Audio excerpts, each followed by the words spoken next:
Yun. Abracadabra, abracadabra. Oh, start! Wow!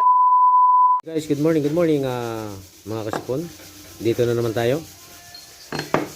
May binubuo tayo ngayong makina for HG1.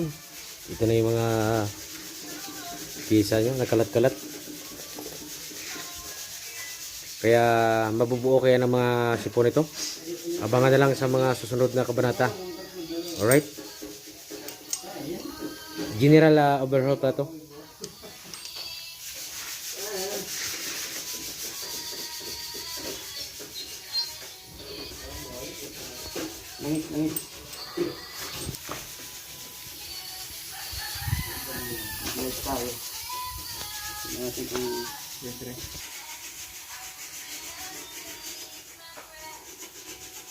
So continue tayo mga kasipon, malapit na natin matapos yung mabuo ang makina nito.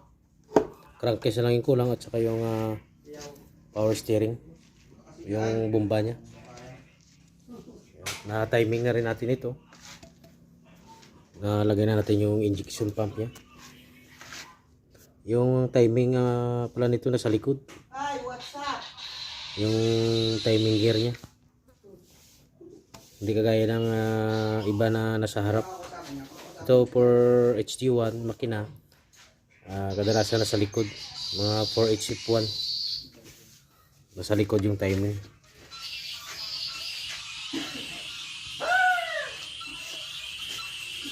Right, crankcase lang ilagay natin. At saka yung pulley dito nalagay, water pump nalagay na rin. At saka yung cylinder head, doon na pagsalpak na lang. Alright. Malapit na matapos. Yung boom namin nandun na, naka-ready na. A few moments later. Ayun na mga kasipon, continuous tayo ngayon. Nagbabalik ulit. Isasalpak na natin yung makina nito doon sa kanyang posisyon. Dito na natin isasalpak. Mabigat-bigat to. Kaya may katulong tayo yung mga sipon. Ito yung mga katulong natin. Kompleto na yan. Yung cylinder head doon na lang ikabit doon sa pag para magaan-gaan, kasi kung ikakabit pa natin dito mas lalong bibigat. Na timing na natin, okay na lahat. Alright. After nito may tatapusin pa tayo nito. Control valve ng Hitachi at saka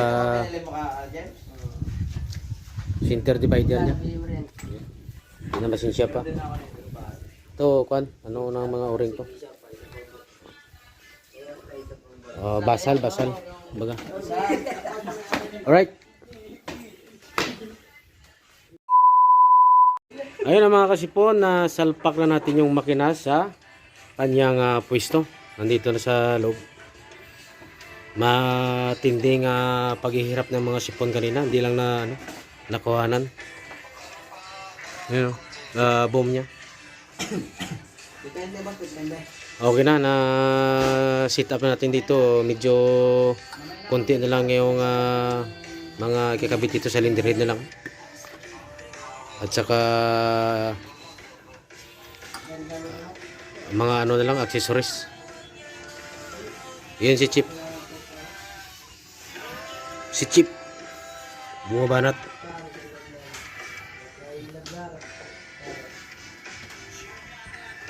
Alright. Ayun na mga kasipon, maglalagay na tayo ng gasket para isasalpak na natin yung cylinder head.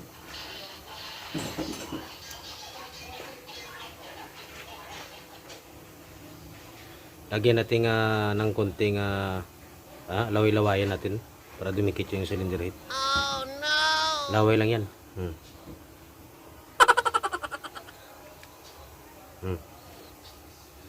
Hindi mo din mas laway lang, laway. Alright.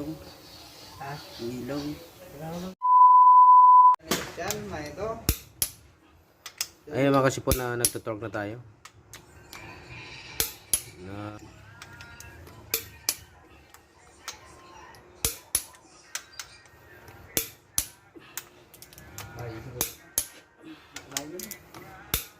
dapat yung pag-torque natin hindi yung sunod-sunod, bali alternate, ikis-ikis, humaga dulo-dulo, dulo-dulo, gitna-gitna, ganyan dapat.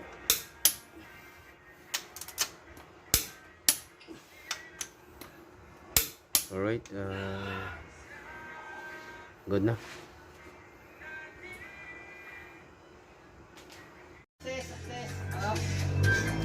Pag-isa na.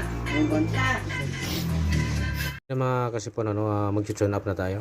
Simula tayo sa uno, naka uno na yan. 14 lang to yung ano niya, yung ginamit na pillar kids, yung clearance.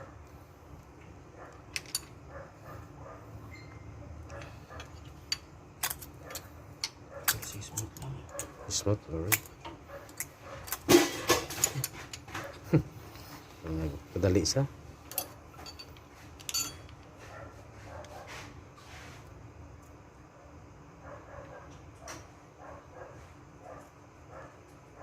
Ayan na mga kasipon, tapos na. Yung firing order pala nito is 1342. Yung after nito ng uno na adjustin natin, 3 naman.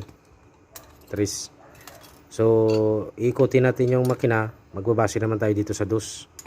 Yung exhaust nito bababa. Tapos pagbaba niya, angat ulit. Pag ang exhaust na, ang intake na balbula, pag pumitik na, lumaban, it means naka-trace na yun. Kaya ikot na tayo. Ito yung bantayan natin, dos. Yun. Bababa to yung exhaust.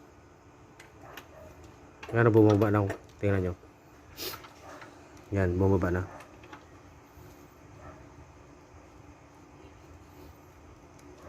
Yun. Pagbaba niyan, babalik yan.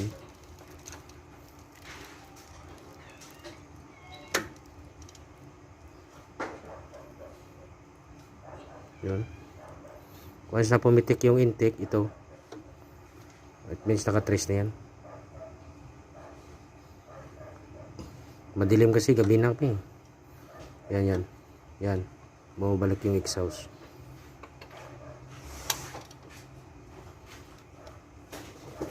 Yun. Kunti pa. Pag pumitik yan, Puli silang ka.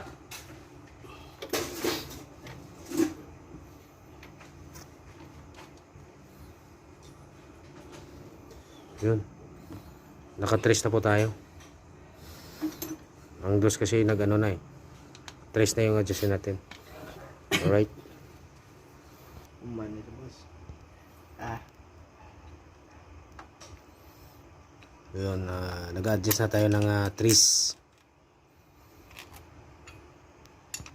Ayan na mga kasipon. Patapos na yung trace. Alright. Ikot naman tayo ulit. Ayan na mga kasipon. Pizza. Sa 4 naman tayo ha.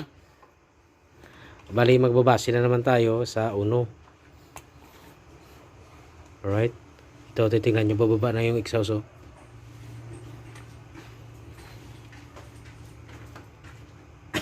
Ganun lang yung procedure mga kasipon. Pabalik-balik lang. Basta bantayan nyo lang palagi yung ano ng exhaust. Pag ang running mate nya. 4 tayo. Mag-tune up. Bali sa 1 tayo babase. Yan, bumababa na ang exhaust. Pag angat nyan, papalo to ng konti yung intake. Goods na yan. Alright. 4 na tayo. Ganun adjust rin after nito 4.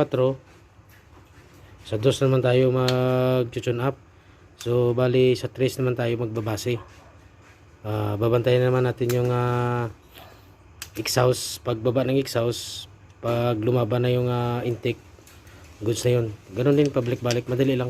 Basta alam mo yung firing order. Alright, tapos na tayo sa 4. Sa 2 na naman tayo. So ayan na mga kasipuno, trace tayo magbabase ngayon. Kasi sa number 2 na tayo mag-adjust. Number 2. Ito. Ito, pagbaba na ng nagbumaba na at saka umangat na. Naka-free na yung dos. Alright, yan. Pwede na tayo mag-adjust. Alright. So yun na mga kasipuno, tapos na tayo mag-tune up. Mga cover na nito ang ilalagay. At saka dito yung sa kuha ng radiator niya. At saka yung takip din dito sa likod. Yung dito yung guma nito. Alright. Tapos na tayo. Malapit na. Yun ang mga kasipon na natapos na natin na fix lahat. Maglalagay na lang tayo ng langis. After ito, pandarin na natin. Testing natin kung aandar. At saka tubig. Lalagyan natin ng tubig. Alright. Ang aandar kaya? Abagan mamaya.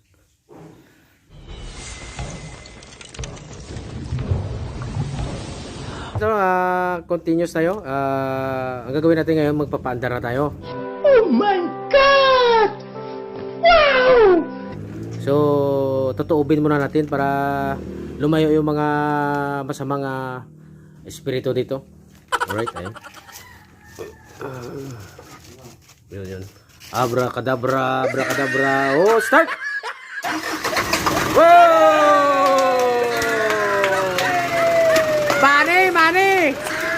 Mani! Ayos, umandar yung pinagirapan ng mga sipon. Ayun si Chip, oh. Chip. Yan. Yay! Ayos. Alright. Success.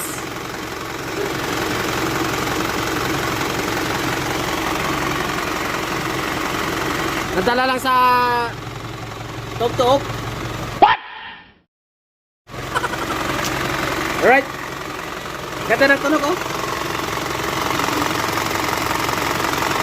Pinong-pino. Walang katagas-tagas.